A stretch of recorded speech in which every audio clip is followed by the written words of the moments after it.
தைரியமா இருக்கேன். அவர் நல்லா இருக்காரா? எனக்கு அது திடீர்னு லெட்டர் கூட போடல. எனக்கு செக்ரட்டேரியட்ல கொஞ்சம் வேலை இருந்தது. இவ்வளவு உன்னை பார்க்கணும்னு அடிச்சிட்டு இருந்தா, அதனாலதான். இத கொடுங்க. வாங்க வாங்கப்பா, நீங்க உட்காருங்க, நான் அவரை கூட்டிட்டு வரேன்.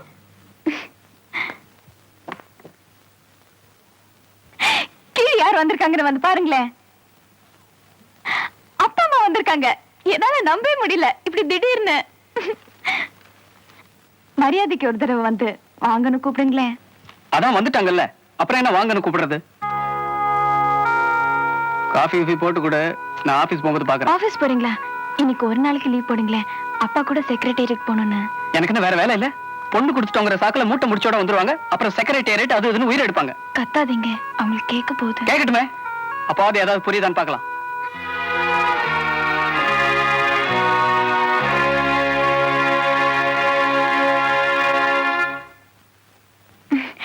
அவர் குளிச்சிட்டு இருக்காரு, இப்ப வந்துடுறேன்னாரு.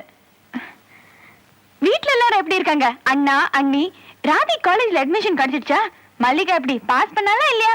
உங்களெல்லாம் நான் எவ்வளவு மிஸ் பண்றேன் தெரியுமா? ஒவ்வொரு நாளைக்கு 100 வாட்டி நினைச்சு பாக்குறேன், 100 டைம்ஸ். நீ எப்படி நினைக்கிறே இல்லையா? நீ எங்க விட்டுதுடா ஒரு தொல்லைன்னு நிம்மதியா இருந்திருப்ப. பாவம் அப்பாதான் டெய்லி காலையில திட்டுறதுக்கு ஆளே கிடைச்சிருக்க மாட்டாங்க இல்லப்பா? அது இருக்கட்டும், நீ சந்தோஷமா இருக்கியாமா?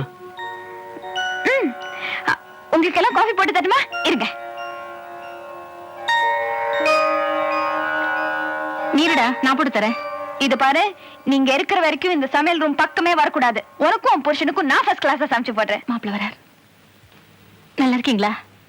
ஆபீஸ்ல இருந்து வர கொஞ்சம் லேட் ஆகும். டிஃபன் சாப்பிடல? எனக்கு வேண்டாம், வந்திருக்கு உங்களுக்கு கொடு. எல்லாருக்கும் இருக்கு. எனக்கு வேண்டாம் சொல்றேன்ல. ஏதோ செக்ரட்டேரியட் போகணும்னு சொன்னீங்களே. பரவாயில்ல மாப்பிள்ள, நான் டாக்ஸில போய்க்கிறேன், நீங்க போங்க.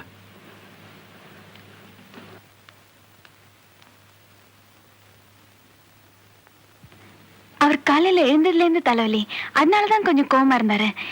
இல்லாட்டி என்கிட்ட ரொம்ப அன்பா இருப்பாரு.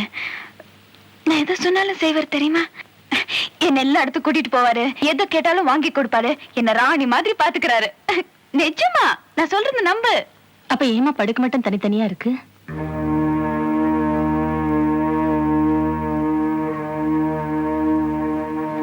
ஒரு புருஷன் காலையில பொண்டாட்டி சத்தம் போடுறது சின்ன விஷயம், இது எல்லார் வீட்டுல நடக்கிறதா. ஆனா அவங்க படுக்க தனித்தனியா இருக்கிறது சின்ன விஷயம் இல்ல.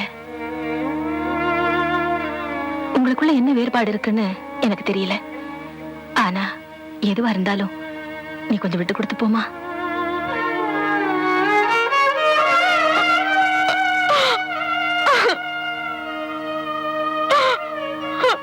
ஜானகி, அப்பா வராரு, கண்ணை தொடச்சுக்குமா.